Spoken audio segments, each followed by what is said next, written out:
Surprise, surprise, here we have another ThinkPad in the house. This one being a ThinkPad T14 from 2023, which only cost me £230 from eBay. Let's tear this thing open and see if it's too good to be true.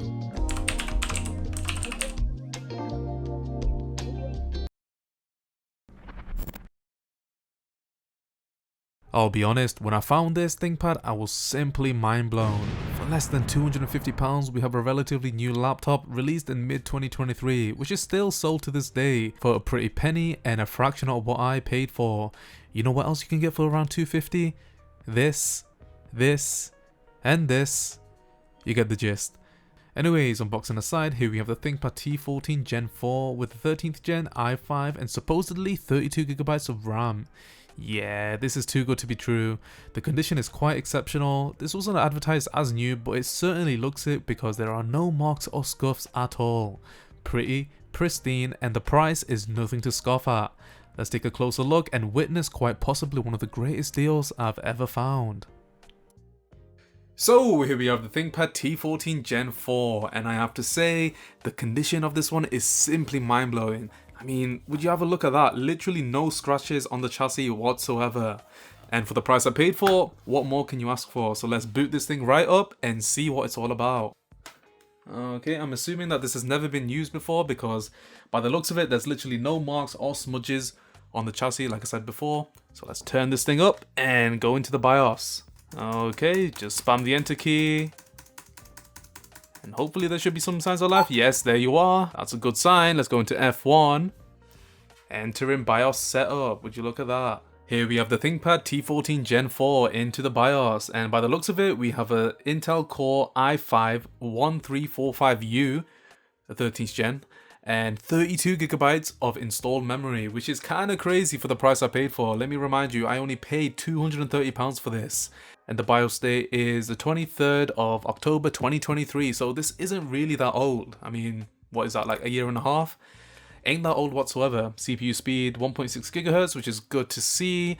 Let's go into security and see if it has any passwords or computer trace, because you need to make sure it's completely free of them. Okay, so no password, and let's go into absolute persistence module. And okay, so current setting enabled but not activated, which is again good to see. Alright, so we can confirm the ThinkPad is functional. Let's turn it around and give it a little disassembly and see what it looks like under the hood. I highly doubt this has ever been opened before, so let's be the first ones to do that. But before we do, I just want to say a big thanks to 7,000 subscribers. I mean, the growth has been kind of immense lately, so if you want to be part of it, make sure to subscribe and also turn on those notifications so you don't miss my next video. Anyways, where was I? Let's turn this thing around and undo all of those screws.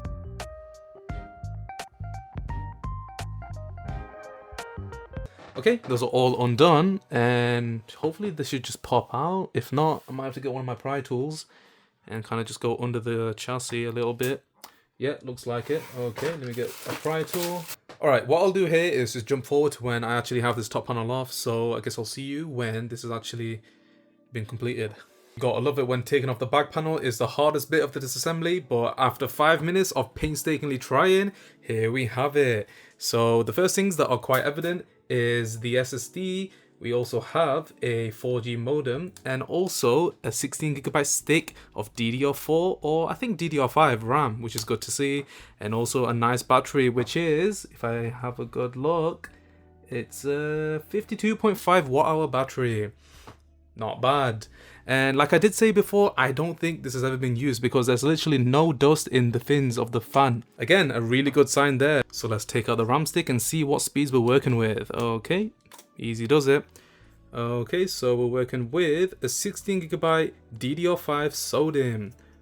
That's not bad, is it? And we also have 16GB soldered onto the motherboard, which I guess is a downside to this laptop, but you can expand this to 48GB of RAM, which honestly is all you need in a laptop. So let's just put this back in, and we also have an SSD. Let's see what SSD we're working with. Okay, so as you can see there, it's a 256GB NVMe SSD. That's not bad, is it? I mean, 2023 July. Yeah, these components aren't old whatsoever. So yeah, that's basically all I can show you. I mean, like I said before, there's no point in changing the thermal paste because it's probably never been used and it's only been around for a year and a half. So with all of that said, let's just put the back panel back on and turn this ThinkPad on and install Windows so we can actually run some benchmarks, run some games, and see what a T14 Gen 4 from 2023 that cost only £230 is all about. Alright, here goes nothing. Let's just hope I didn't break anything. Okay. Alright, good to see. Let's just go back into the BIOS.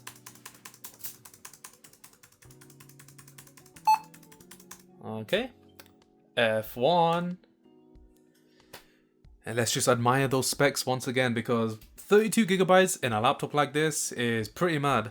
Anyways, what we'll do now is install Windows 11 on this bad boy and see how it performs in 2025. I'm guessing it does pretty well because it's only a near 2-year-old laptop, so I'm not going to be too surprised when it does really good in benchmarks. But anyways, let's see how it does. Now, before you guys do say, why are you not installing Linux on this? Let's be honest, Windows is super. Alright, let's just plug it into the port and turn it on and go into the boot menu so we can install Windows. Here we are into the Windows 11 setup. So let's just go through all of this Windows 11 jargon and go into Windows so we can actually do all of the magic. You don't have to watch all of this because, let's be honest, it is kind of boring. So let's just skip forward to when it's all set up. Well, for some reason, Windows wouldn't connect to the internet. If you're wondering why I'm not using the OOBE bypass, since this laptop is so new, there's fears of it being stolen. So connecting to the internet within setup will verify if it's been poisoned with Windows Autopilot, which essentially is software loaded onto business laptops to manage updates, policies, and user accounts. I totally didn't rip that off of Wikipedia. A simple trick, but will save me in the long run. It's best we install the factory ISO, which will save me installing all those long updates and drivers. So let's do that. I guess this is a good time to explore the laptop in detail. On Lenovo's website, you can find all the relevant information such as hardware. Here we can see the laptop still has 20 months of warranty left, ending in January 2027. That's quite ridiculous. The specs are nothing special except it comes with 32 gigabytes of RAM. I think you understand where I come from when I say this, but this deal is quite exceptional. Regarding the ISO, you can also install it from Lenovo, but you'll need to order it, which is strange. But anyways, I went ahead, installed the software and ISO, then loaded it onto my USB, which took a flipping while. With that out of the way, it was time for installation, which again was mind-numbingly slow. After what took like a lifetime, here we have the T14 finally into Windows 11. And I'm not joking when I say it took around 3 hours to install Windows, which is kind of crazy.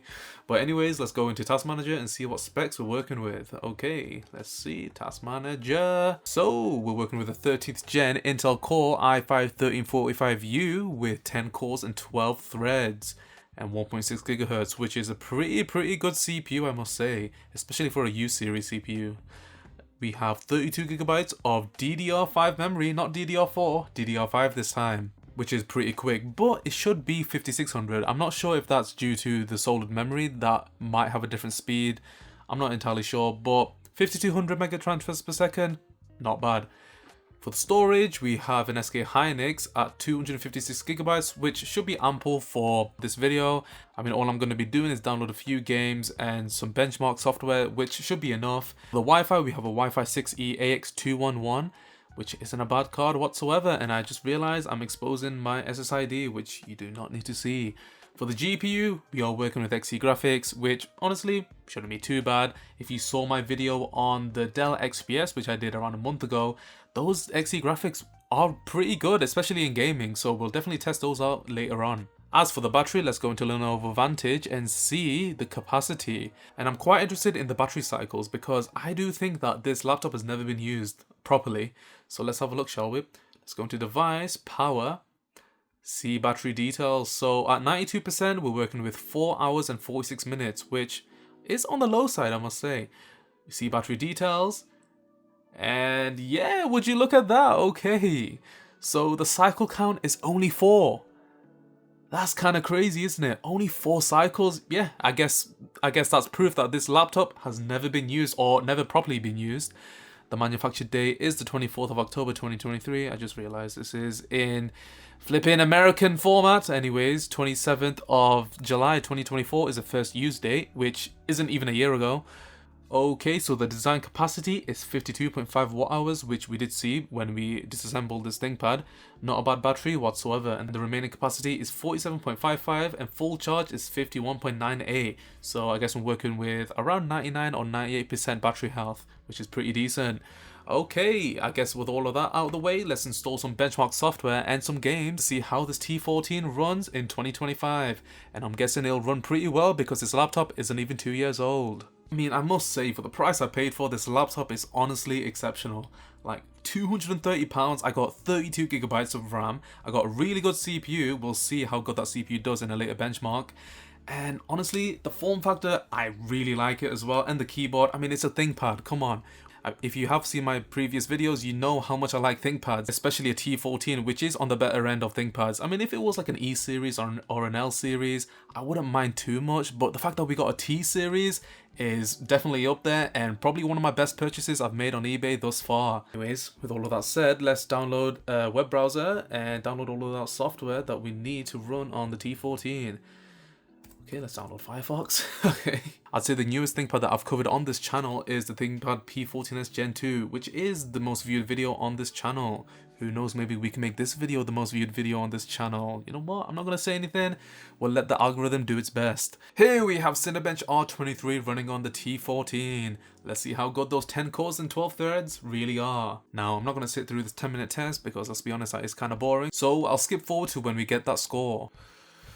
Well, that didn't take too long, and would you look at that, a score of 5,510, which honestly is higher than I expected. I mean, I was expecting around 5,000, so not a bad score whatsoever. I mean, let me know down in the comments if that's a reasonable score. I'm not entirely sure because I have nothing else to compare it to, but yeah, 5,510 points, not bad at all. Here we have Valley Benchmark running on the ThinkPad. Let's see how good those XE graphics really are. So we're currently running on high settings at 1200p resolution. I don't think I already mentioned it. Yes, we are running with a 16:10 display, which I did not know about. I only just looked in the settings, and yes, we're working with a 1920x1200p display. So let's run this test and see what score we get. Wow, the latency on that is kind of crazy, but yeah, let's run the benchmark and see what score we get. So currently we're at 45 FPS. I mean, that's not too bad, is it? Not much in the way of lag spikes or anything like that, which is a good sign. And yeah, it is quite smooth, I must say. 41 FPS, I guess that is quite low, but honestly, with what I've seen before on these ThinkPads with like 8th gen CPUs, 9th gen, 43 FPS is quite respectable. I mean, there was just a lag spike right there, but not too bad whatsoever. It is quite stable. Yeah, not too bad whatsoever. I feel like I'm repeating myself over and over again, but you get the gist. Okay, 25 FPS right there, 29. Okay, it is going a bit down. 30, 29. Okay, the rain is coming in, and you know when the rain comes in, that's when the CPU just goes to 100% and everything goes on haywire.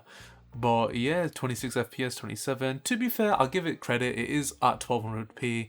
So, you know what, you can't expect the most, and it is running on high settings, and this test is quite demanding, especially for these U-series type CPUs. I mean, we are getting a similar score to the X13S Gen 1 that I covered in my previous video, and if you haven't watched that, be sure to take a look at that. I'll put it on a card on the top left, top right. Okay, 34.6 FPS is the average at the minute, and there you go. So the FPS is 34.5 average, and the score is 1444. Now for some gaming, starting off with some good old classic Minecraft. We're at medium settings and fancy graphics, and the result is a playable experience with averages around 120 FPS. There were a few dips here and there as expected, but it's nothing to fuss over. I'd honestly say this is quite an impressive result, so if you want to play a bit of Minecraft on the go, then why the hell not? Another good sign was it rarely got warm and audible, so would be suitable to play in a lecture hall if you got bored. Overall, a pleasant experience. Next, onto something a bit more demanding, Fortnite. Yes, I know, but honestly this game can be quite taxing on hardware. On low settings, we were able to achieve a decent average above 30 FPS. Well, it depends on what you think decent is. There were quite a few lag spikes and stutters when in new terrain, which was to be expected. All was going well until I got into some combat and the game died on me. Can't say Fortnite did very well, but hey, it played alright in the mere minutes I had with it. Something even more demanding, The Last of Us, which is notorious for using a crap ton of RAM, and when the cursor barely responds in the menu, you know we're into something special. Well, as expected, everything was set to low and the resolution was a paltry 800p. Well, into the game we surprisingly didn't crash and was able to play. Barely. With an average of 10 FPS, at least it made double digits. I mean, I'll take this as a success as The Last of Us has some crazy minimum requirements. I mean, look at the RAM usage. What on earth? On the positive side, temperatures were quite decent, never exceeding 65 degrees. Gaming aside, what's it like to use the T14 Gen 4? Unsurprisingly, it was very fast. Thanks to the excess RAM, multitasking was no issue with no slowdowns. I wouldn't mind using this as my main laptop, casual usage was no problem for the ThinkPad, so browsing the web was a breeze. What's that keyboard like? Well, it's quite different to what I'm used to with ThinkPads as there's not much depth. Nonetheless, it's a great keyboard which we all expected. As for the screen, there wasn't much to say, just your standard laptop screen, though it is IPS 1200p with 72% sRGB color gamut. These laptops also came with OLED displays, which we unfortunately don't have. With these setbacks, the display looks great, especially in darker environments. Not an OLED, but you wouldn't be blasted with TN grays. Not a bad result. Same can be said with the audio quality.